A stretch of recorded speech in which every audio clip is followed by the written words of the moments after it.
Are you ready to commit to having a better life? Betty Davis said, "Growing old isn't for sissies." I think that's really important to remember, that life is not easy. That, well, as Tony Robbins said, if you want to have just an okay life, you have to be really good. If you want to have, hi, thanks for joining. If you really want to have a better life, a really good life, you have to be exceptional. And if you want to really make a difference in this world, if you want to be an influencer, if you want to be a change maker, you have to be brilliant. There's no easy way out. There are a lot of people right now who are sinking to the bottom, and they are really pissed off. How come life is so hard? Well, life is meant to be hard. It's not like it was supposed to be easy. We've actually been given these incredible bodies that enable us to be successful in life. And if we don't use them, they actually get sick. If we don't exercise our muscles, if we don't exercise our brains, we actually atrophy. So what does it mean to be committed so that you can get the results that you really want? Well, first of all, you have to figure out what it is that you want. Do you want, hi, thanks for joining. Do you want more love in your life? Would you like a better relationship, more intimacy? Or if that's not what you want, would you like better health? Would you like to have energy all the time, be able to jump out of bed and feel excited and inspired? Or are you interested in having more money? Would you like to have money to be able to spend on your family, to be able to spend on yourself? Would you like to buy nice clothing? Would you like to be able to be more generous, to commit to spending money on causes that you care about?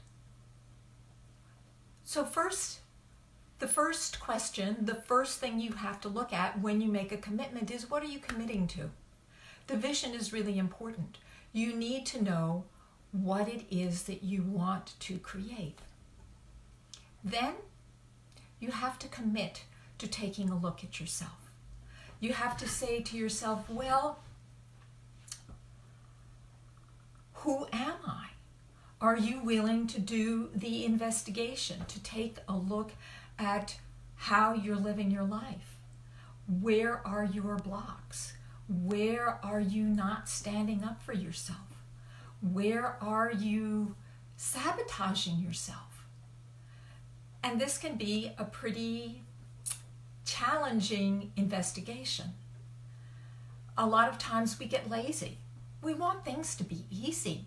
We want to be able to tap or to say affirmations and have things happen right away. But it doesn't always work that way. In fact, it hardly ever works that way. And then we get angry because why is it so hard? Well, it's hard because you're putting the hardness in the wrong place. So as a PhD psychosocial analyst, I have discovered in the course of working with clients and working in groups for over 20 years that there are certain patterns that we come to, that we address our problems with. They are old behavior patterns, habits that we learned as children that enabled us to survive parents who were not perfect. And I'm not bashing parents here. Parents, it's hard to be a perfect parent. And most of our parents are dealing with are dealing with the issues that they were left with when they were children. And they're just passing it on. But the buck stops here, or the buck can stop here, because in this day and age, we have more opportunity, more awareness, more coaches, more possibilities for transforming our lives, for transforming ourselves than ever before. So what are the patterns? One of the patterns is pleasing, to be pleasing, to satisfy other people, to make it so that they like us, that they support us, that they encourage us. As long as you're pleasing, you are trying to get what you want out there in the world. Yet the solution and the success is within yourself. And that's the big learning, that is the big growth spurt that you need to have, is to discover that you are the source of your success, not those people out there. And this is difficult sometimes. It's a challenge sometimes to learn, because we live in these bodies, and these bodies, wonderful, wonderful bodies, beautiful bodies, take us through this life. They have their own agenda. They are designed to keep us alive. And when they feel threatened, they will respond in a particular way to make sure that you survive. And in childhood, we learn survival patterns. Pleasing is one of them. It's like if we please the people who are responsible for us, that take care of us, then they're more likely to be nice to us, give us what we need, support us, give us attention. Now that doesn't always work. So there's another pattern, and that's the, I call it the controller, but it's also the manager. And this is a person who has grown up in a chaotic or unsafe, hi, thank you for joining, a chaotic or unsafe environment. I'm talking about patterns that we learn to survive that don't necessarily enable us to be successful, to create the life, to commit to the life that we really want to create. So the first one is the pleaser, and this is a person who puts other people ahead of themselves. And habits are deeply ingrained. Sometimes you don't even see them, that they're going on, that you automatically do that. Somebody calls you up and you give them your time because you're so used to doing that you can't even imagine not doing it. And also there's a payoff. You actually feel good inside when you please somebody. They're rewarding. They are congratulating you or saying good things to you, and you feel good inside. The body feels good. The body feels connection. The body feels happy. And so you think you're doing the right thing, but actually you are not committed to yourself, to your own objectives and goals. As long as you put other people in ahead of you, before you, in front first, you are not taking care of what you need to do to create the success that you want. In fact, you're sabotaging yourself over and over again. So back to the manager or controller. So this person has had to learn how to create stability in their lives. Now there are a lot of great skills that the manager obtains in the course of learning how to survive.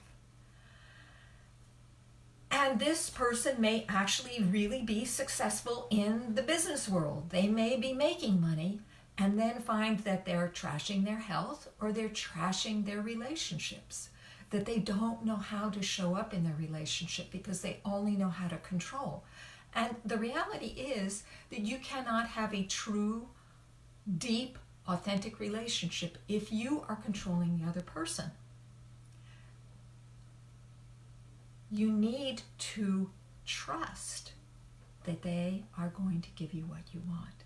And that is huge if your parents were not trustworthy, if your parents abandoned you, if your parents were violent, if your parents were abusive, if your parents were overcritical, if your parents were detached, if your parents were indifferent, if your parents were selfish or self-centered or narcissistic, then you don't trust. Your experience of the world is that the world is not safe, that the world needs to be controlled or manipulated. Now there's a third pattern, and that's the rebel. The rebel is probably one of the most difficult and self-sabotaging patterns, because the rebel, she controls the world by being contrary.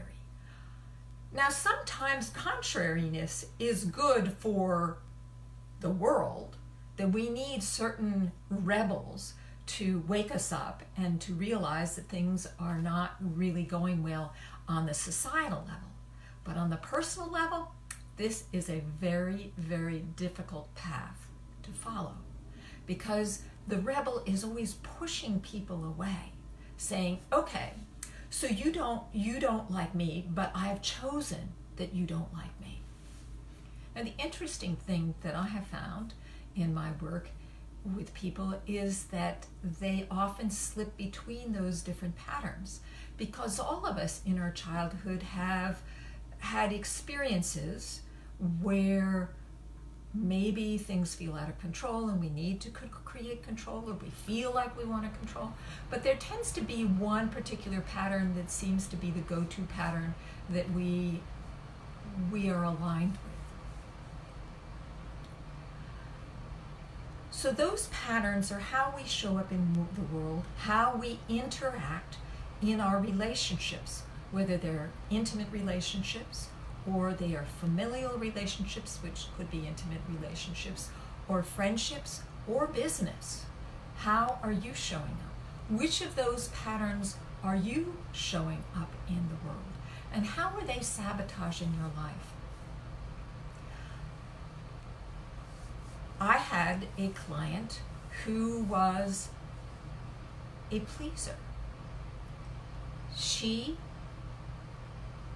was concerned about pleasing her mother. And she was afraid to quit a job that was destroying her health. And as long as she put her mother's comfort over her own comfort, she was going to continue to do that. She had to learn to look at the world in a different way, to realize that when you do that, when you put other people in front of you, before you, put their needs, and oftentimes it's your perception of what their needs are, it might not even be true, that you are not showing up fully. And if you're not showing up fully, you're not helping anybody out. You're not really making them happy. They may feel happy in the moment or safe, but ultimately you are not enabling them to grow either. We only grow and we only enable our intimate relationships to grow when we become authentic, real, and vulnerable. It's like what Brené Brown talks about, is being willing to be vulnerable, which means, oh my God, your body says, what do you mean be vulnerable? You mean like I might die? And that's the fear, is that we might die, that we might not survive. It's the biggest fear. Or that we might be abandoned. And it's very scary to call people on that, to say, this is what I need. And you know what? If you're not okay with that, I'm okay that you're not okay. Ultimately, in a relationship, particularly in an intimate relationship, you want a collaboration. But you want a collaboration from strength and strength. You don't want to either control the person and keep them small, nor do you want them to be created so big that you are small. You want it to be a collaboration. And when you choose collaboration, when you choose to be an equal, that's when the relationships get better. That's when the relationship grows. That's when the intimacy grows. But that involves a certain amount of trust. Trust that the other person isn't going to abandon you. Trust that it's okay to be yourself. Trust that it's okay to be yourself. That might be really hard for you if you've been taught as a child that it was not okay to be yourself. That to be excited or boisterous or verbal or exuberant or playful or clumsy or whatever is not okay, that you're actually going to be rejected. Then you learn to figure out what the other person wants and give it to them. And then your focus is always out on the other person. But you're not helping them, and you're really not helping yourself. I'm going to check my notes. The interesting thing is about these patterns is that we tend to choose people who match our pattern. So if you're a pleaser, oftentimes you choose a controller.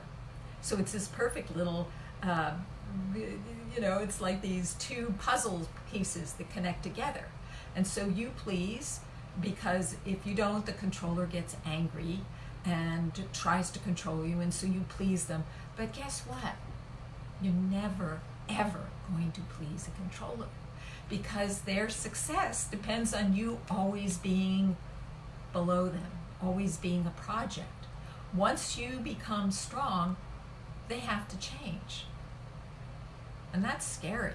And so there may be some trickiness around that. Another one of my clients, she came to me and she was totally into smallness and pleasing. She had health issues. She was a stay-at-home. She had retired. She wasn't doing anything. She had no meaning in her life. She was depressed. And we started working together. And the next thing, her health started getting better. She got it more energy, more vitality. She started taking more steps. She decided she wanted to get involved with a local senior community, and she started teaching writing classes, which is something she really loves to do. And then, with that encouragement, she started having conversations with her husband. They actually had a really not great relationship, and they had been going to see a psychotherapist for years, but they were not really communicating. But because she started to gain more success in life, she started standing up for herself. Now, it's really scary the first time you stand up for yourself, but oh my goodness, the rewards are huge. And yes, the controller or your partner may be very resistant at first, but if you continue to believe in yourself and move forward, you can have major transformation and they will start to change. And that was the case with my client. Her husband not only started having more conversations with her, he actually wanted to join her writing group, and he invited her to work in his business as a healer. She has gone from being nobody to actually having a valuable purpose in her life. Now, if you're wondering how it is that I do that, or you want to know what it would take to work with me, let's have a conversation. There's a link over in the comment section, or you can send me a message and we can schedule an introductory conversation, 15-minute introductory conversation where I can tell you how I work, how I transform these clients into amazing people who start to make a difference in the world, who stop being just okay or less than okay, but actually start to have a good life, a successful life. It's really quite a transformation, but you need to commit. So how do you commit? You have to commit to yourself. You have to commit your time and your energy and invest in yourself in order to change. Can you do it alone? Well, so far I have found that you can't. Although I was brought up by my family to believe to do everything myself. Well, isn't that bizarre? We are social beings wired to bond. Why wouldn't we reach out to other people to help us? Why would we choose to reinvent the bicycle? Why wouldn't we want help from other people? Well, if you're a people pleaser, the idea of asking for something from somebody else is scary. It's like, oh my goodness, they might reject me. They might say no. So part of the journey is to learn to accept that not everybody's going to say yes. And that's okay. Let's see if I've missed anything.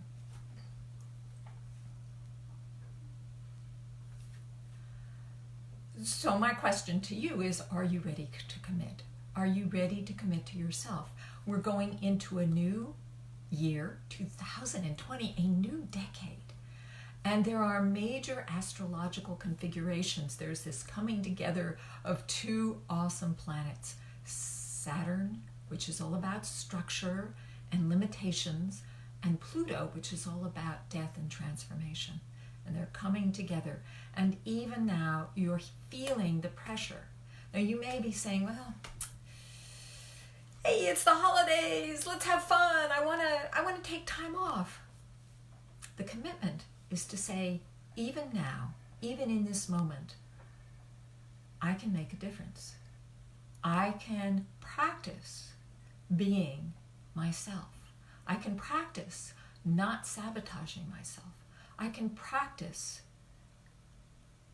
standing up for myself and setting boundaries.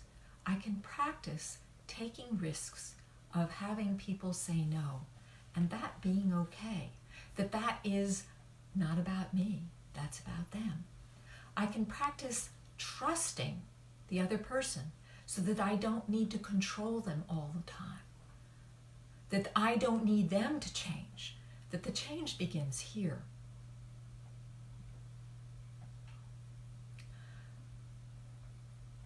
To change, to commit, you need to be willing to commit to new action. Whatever you've been doing before, what's working, do more of that. What's not working, start changing it. Now then we have to define, what do we mean by working? Getting likes on Facebook is not working. What's working is when you actually are supported and encouraged and make money, have better health, have more satisfying relationships. When you feel love for yourself, when you are no longer dependent upon the approval of other people in order to feel good. Whoa. When you can wake up, hi, thank you for joining. When you can wake up in the morning and say, I am an awesome being, and I am looking forward to living my best possible life today. So what do you need to change? What are you doing in your life that is sabotaging you, that's holding you back, that's preventing you from being your authentic self, that you are trying to please somebody else? How do you do that? And you know, the holiday times is a perfect time to do that, because we are exposed to a lot of people. And this is an opportunity to show up in power, to be who you are, to say what you mean, of course, without offending people, because sometimes when we offend people, we're offending people because we want to be that rebel. But to say things that come from your intuition, to listen to yourself. Oh, what else was I? Okay, so changing. So you want to change, but you want to be strategic. You don't want to just change for the sake of change. You want to change those behaviors that are holding you back. And sometimes it's difficult to know which ones are doing that. That's why having a coach, having somebody who gives you guidance is really helpful. So if you want to find out how I do that, go ahead and have schedule an introductory conversation with me. The other thing is to stay informed. The world is changing all the time. What worked yesterday is not working today. You have to keep moving. That's not just the sad luck of the human beings. Hi, thank you for joining. That's the case of this whole world, that it is always evolving, it is always transforming. And your ability to adapt, to be agile, to think of new ways of doing it, that is essential to your success. You need to, of course, cultivate your ability to be intelligent, to be creative, to be quick thinking. And the only way you can do that is by actually practicing that every day, by committing to yourself to always evolving, to always bettering yourself. That is the true practice of a committed person, to a person who is going to get the success that they really want in life. And here's an interesting thing. This is the last thing that I'm going to leave you with. Nothing is wasted. If it doesn't work out, if you don't have the success you want, if things crash and burn, that's one more way not to make a light bulb. That's one more lesson on how to change things. And so you keep on trying, and you're willing to try new things out, and you're willing to fail. That's probably one of the biggest things is, oh, yes, it's okay to make mistakes. It's okay to fail. And then pick yourself up and keep on going. So the final thing, I did say that you have to, nothing's wasted, but you have to be persistent. You might as well. You're in here for the whole 9 yards. You are in this life. Why not make the best of it? That's all I have to share for today. I hope you enjoyed this. I hope this inspired you to make some commitments to the new year. If one of those commitments is to reach out to me and have a conversation, go ahead and click the link or send me a message. And I'd be happy to have a 15-minute conversation with you. That's all for now. Have a fabulous holiday and be brilliant.